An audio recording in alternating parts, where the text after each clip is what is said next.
Salibonani everyone, and welcome to another episode of the ScreenShot, where we have raw and unfiltered conversations about issues that we face as young people. So over the past few weeks, we've been talking about unemployment, how we struggle to find jobs in this economy, and today we want to talk about development through entrepreneurship. We did touch a bit on it on a previous episode, but today we want to really talk about it. And joining me today are two experts. Please, are two experts who are going to help me have this conversation. I am joined by Dando. I'm joined by Dumo, and I'm joined by Ntando. So hi guys, and welcome to the show. Hi. So since I'm telling I'm an expert, I think it's only okay ukuthi lisitshele ukuthi liyenza ngani, we ngaphi njani, uze kungakhanyani lamanga. So sizaqalisa, even though behind the scenes Ntando uthenga no so Ntando uthenga siyenza into zegender. I'm going to say ladies first, so qala ngoDumo. Okay, so I'm Dumo Nyoni. I'm a small business owner, so an entrepreneur. Yeah. Okay. I have a kids business, kids salon, and a kids baking school. Atu kids uphelela kubani? Uhambe ngamakhanda. I think you qualify njengomntu ole khanda elincane. Yeah, you do. What about you, Ntando? Okay, so I'm Dando, Ndlovu. I'm an agripreneur, and yeah, that's what I do, really. I'm an agripreneur. That's what I do, an advocate for entrepreneurship, especially in disadvantaged communities. And young people. Yeah. And young people, and this is the perfect show for that. Which is khulume ngakho. So bake bangikhuza ngithi ngifuna ukudefine mina empowerment. So I want us to talk about empowerment. I mean, this word is thrown around a lot. Siyakhuluma empowerment, this, empowerment, that. But what really is like youth empowerment? What is it? Queen youth empowerment. So I'm going to throw that to Ntando. Well, I find youth empowerment to be diverse. So I'm going to define it from the basis where I come from and how I know it. I've seen youth empowerment becoming the ability of using what's available to turn it into something sustainable that can sustain a life, that can sustain a livelihood. For example, I come from an agro-based mining community. It's a host community for farmers and miners. And to define empowerment for that particular place, we'll be seeing the youth waking up not only miserable, but working up to use the resources that are available there and making a means to an end using those resources. To me, that is real empowerment. The rest, I have no idea what it is. Can you tell us the rest, please? Well, my definition is rather short. Okay. I feel like empowerment is just us equipping the young people with tools that are going to make sure they are valuable adults in society. So guys, I want us to talk about the importance of young people in our societies. Like, how important are young people in developing our societies and making us go further in life? Yeah. You know, young people are not only the moral fiber of communities, but they're the development and production wagon of every community. And we honestly need to inculcate that in their minds, that societies depend on them. You know, as much as we are children of our communities, we grow to be the production of our communities. That is true. Yeah, so really it's very important to go back and orient the young people and teach them that they are valuable and teach them that progress comes from them and the future is in their hands. True. Do you have anything to add, Dumo? No, I just wanted to say the young people are the future. So basically everything relies on them to make sure the future is relevant. You know, there's no need for us to start empowering the older generation. Yet we have these upcoming people, upcoming adults. You see, absolutely. Yes, we need to empower them and make sure the future is bright through them. So this discussion is important. We need to make sure we empower the youth so that our future as a country, as a globe, is bright. Okay, side note before we get into our conversation, but do you think young people in our country specifically, they're in a space where they want to be empowered?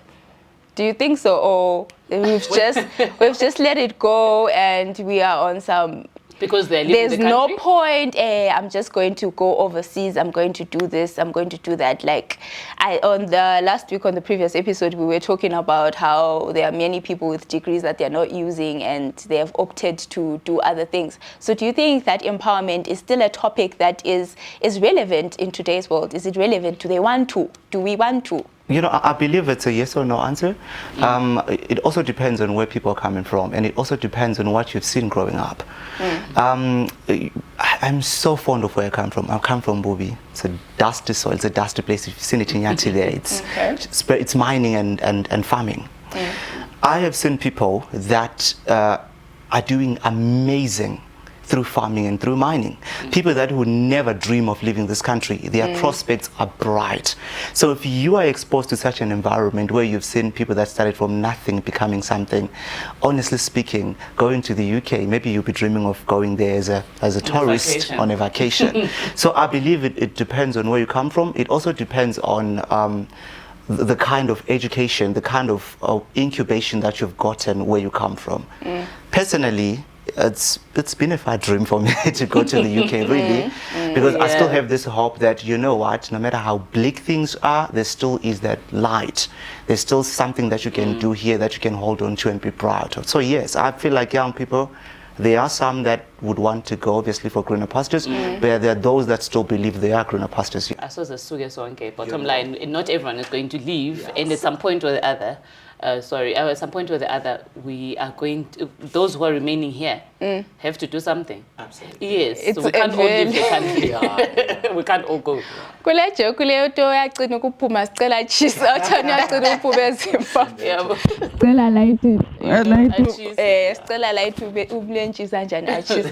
All right, so today I saying is so many terms that I don't know, guys. Lingangijaji. I've heard agripreneur, I've heard advocacy and stuff, so I want us to talk about that. Since sonke singasoze sisukani, let's make a plan, Pela, because we can't all just sit around and do nothing and all cry, because vele kunzima. So now let's talk solutions. Let's talk about plans. So since you guys are our experts today, and ngifuna lingitshele ngalokho elikwenzayo, and Dumo ngoza ngiqala ungitshele, what was the word again?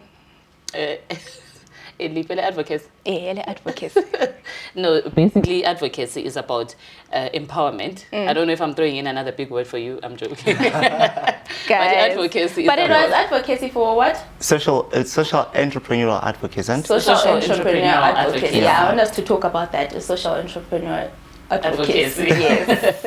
Yes, it's basically empowering the youth or the society to think differently about entrepreneurship. Advocacy is about speaking up and speaking out.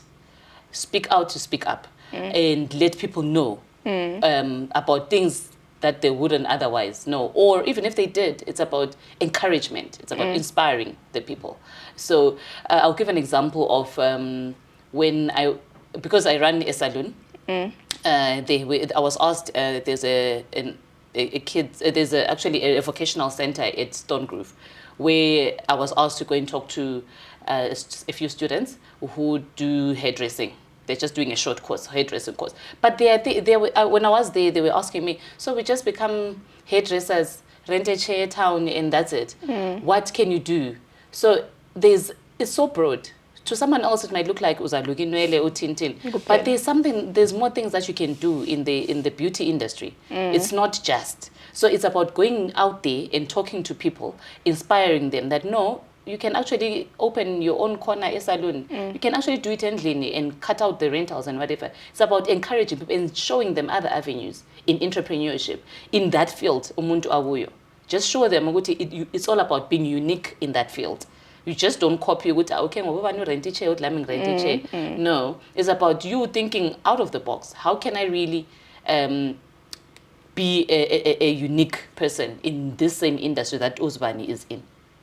So that's generally what advocacy is about. You speak out for just in how do you diversify in your field? I hear you, and I can see why they chose you. I cannot play tape, but rent studio somewhere and just try and do something. But I definitely, and we're going to come back to your points. But I want Dando to add a few things to what you were saying. She got it right. Really, it's about finding that unique value proposition in anything that you're doing, coming up with your own angle and doing it like nobody has ever done it before.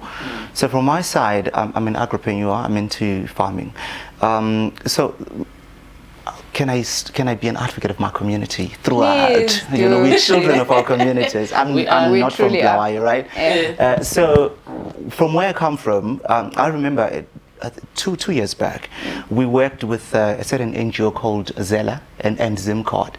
So they had come to my community to help women in mining to formalize, women and youth in mining to formalize, to see mining as an enterprise, as a business that can pay tax, a business that can create jobs, instead of having it as just artisanal mining. So they came through there. That's where my love for social entrepreneurial development came from. They came in, they trained women, trained the youths, equipped them with the knowledge of how you can formalize your mining business, and even those that were in farming.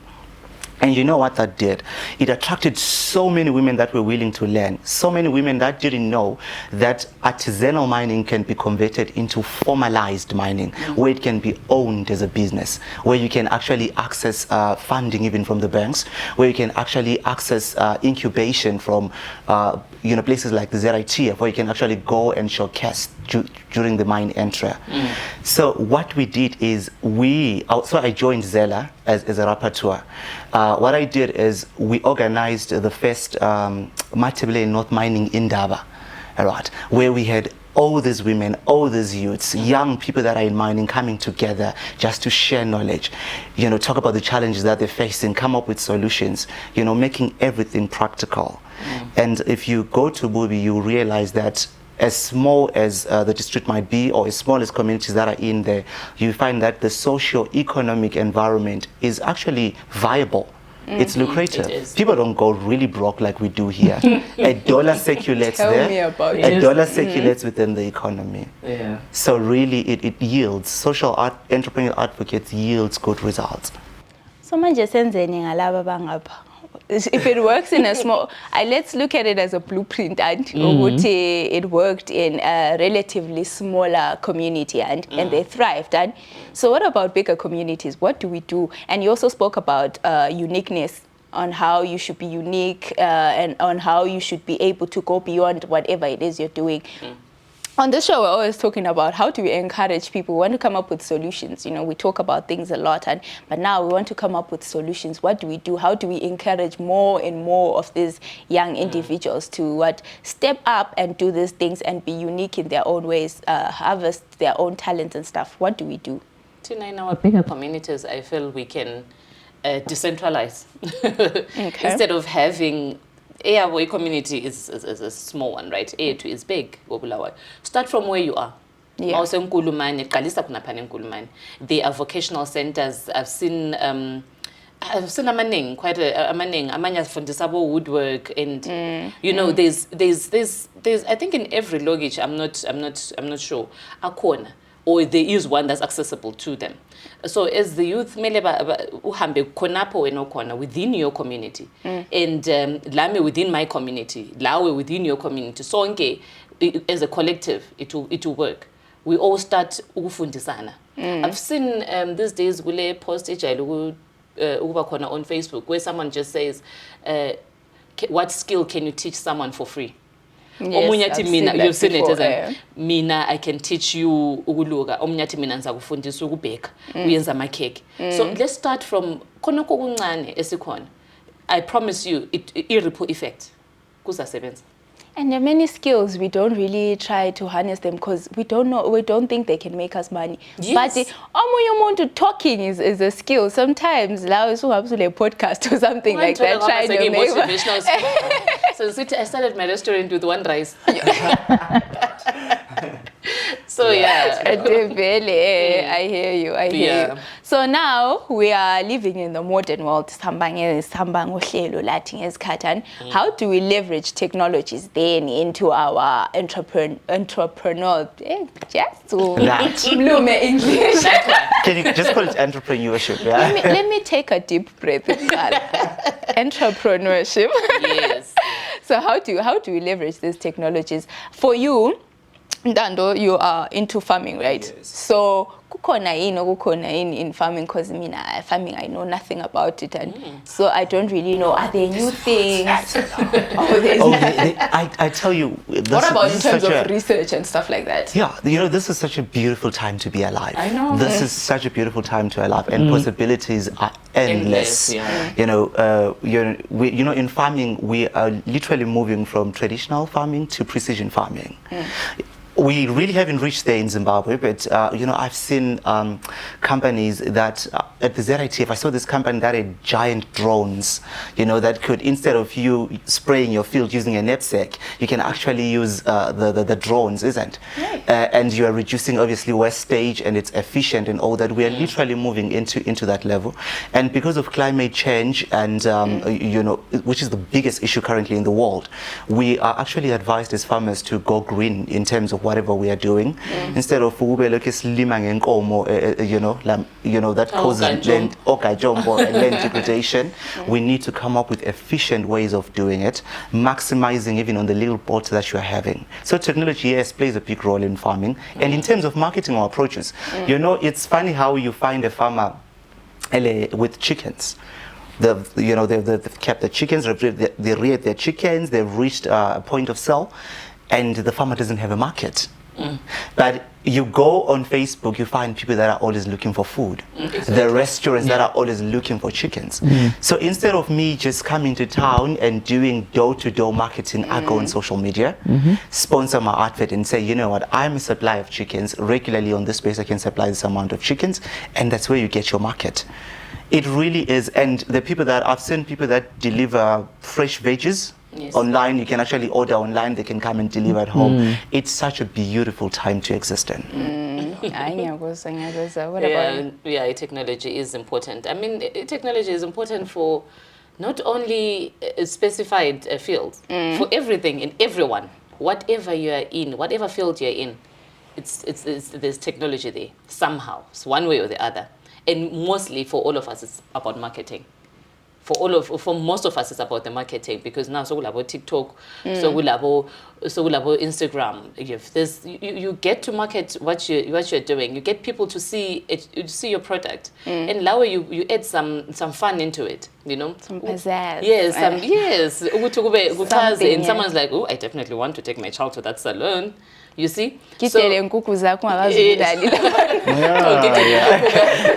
you're right, it creates brand awareness, which is very, very important. Yes. There are certain, talking about Blawa, there's certain young people that I've seen, that I've never met them, some of them, face to face, but you see their products online.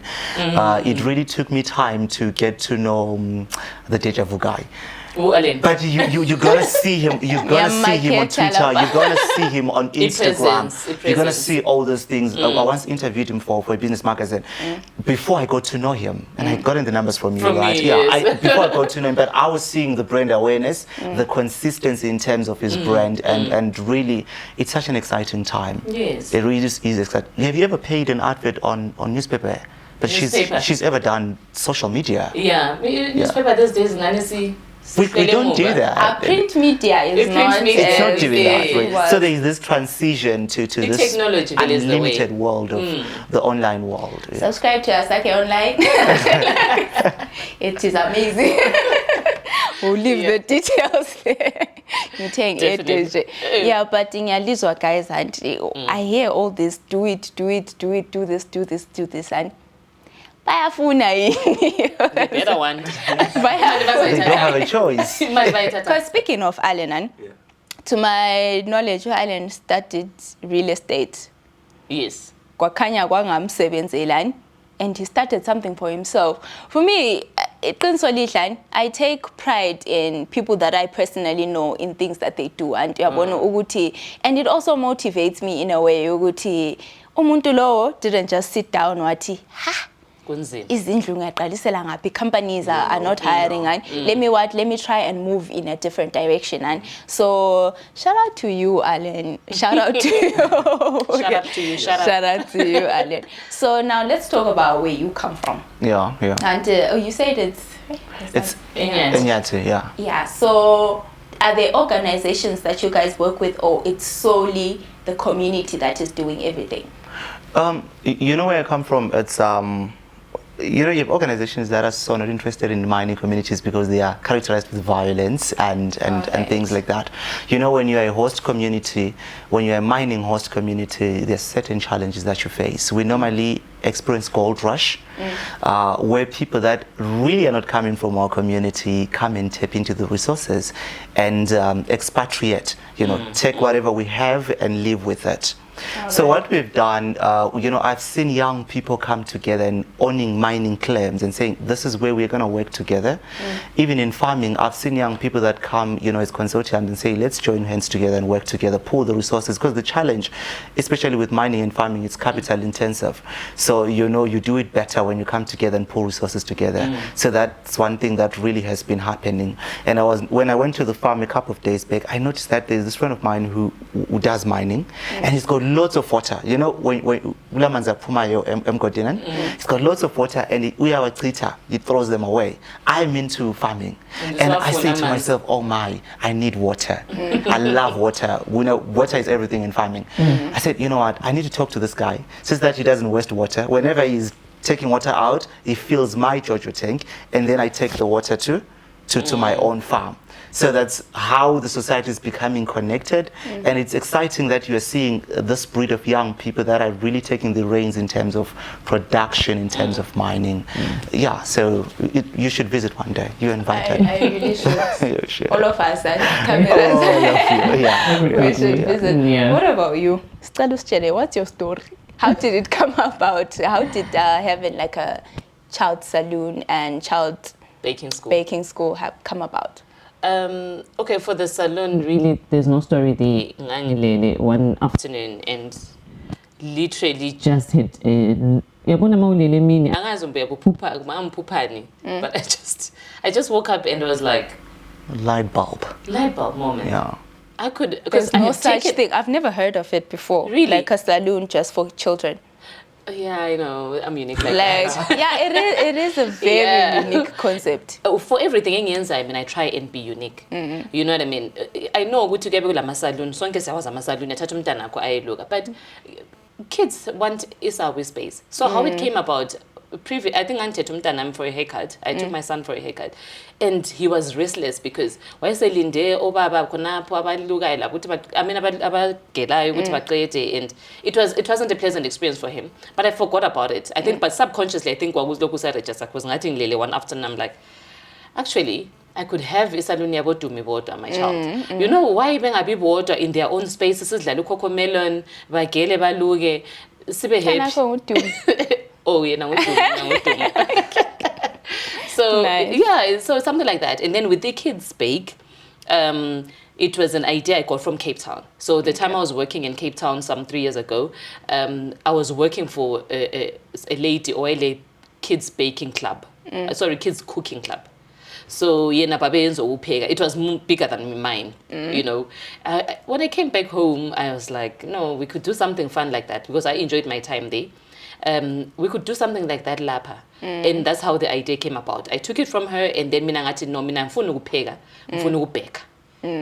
Like let's bake. Let's have these nutritious recipes. Let's have this, fun while we do something. Let's have them make their own food. So that's how it came about. So that's what I mean when I talk about uba unique. So whatever you do, be unique. Where are both businesses located? So it's mobile. Okay.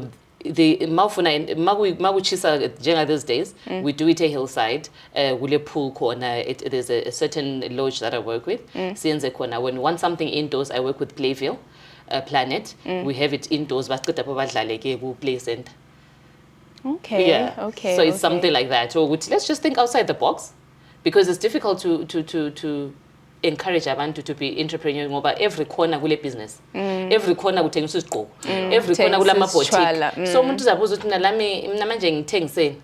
I really think it was very unique of you to tap into industry abantwana. Most parents don't know what to do with their kids on the weekends and stuff like that. Yabona umntwana sehambe smokehouse and you're just trying to have a good time. People are trying to relax and have a good time. Yes. So a restaurant, they don't want to behave and stuff like that. About so especially also the saloon. I also like that idea, yeah, saloon, because abantwana they react more futhi nxa bebona abanye abantwana. Yes. Abasakhali They become mabeluka, calm. you know. But ngapha mina nxa ngiphambi kwemira ngidubhula umlomo umntana wakho usengikhalela la msengizonti le language ekhulunywa emasaluni So let's be unique. Let's be unique in whatever business we do. Let's be unique. Ungabona omnye ethengisa isigqoko ungathi la mothi ngithengisa isigqoko eceleni kwakhe. Think about how wena you can thengisa ibhele lakho in a different way or for a different market, or for just think in that same concept. When I think outside the box. Remember we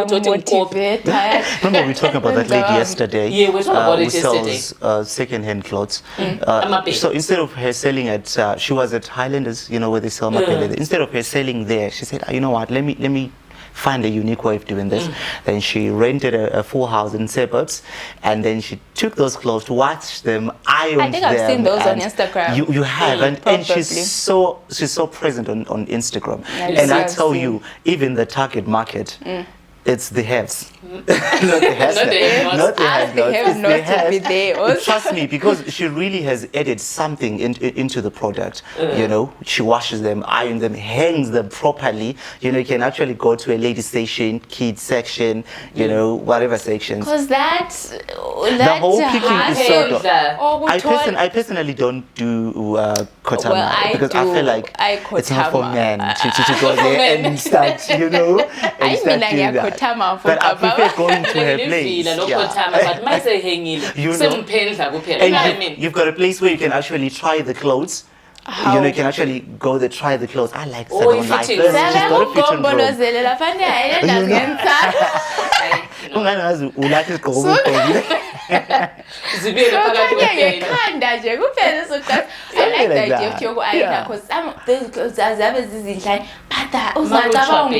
you know, it's a wrinkles and you can't see I think I've seen her on Instagram, like almost sponsored. She's so available on Instagram, and she's doing really amazing. Yeah, so that's what we mean. Tata, we now want to know. So whatever field you want. Yeah, sure. Yeah. You can keep interviewing us, and you know, that was weird. Thank you guys for joining me. Any last words before we close off? You can take it. I'll wrap up. Okay. I'm the man. I'm the man. So no, basically, I want to encourage the youth. Uguti, it's not all of us as Sapuma Elizwen. Those of us who are here, and seeing as we're also entrepreneurial, find your niche and stick to it.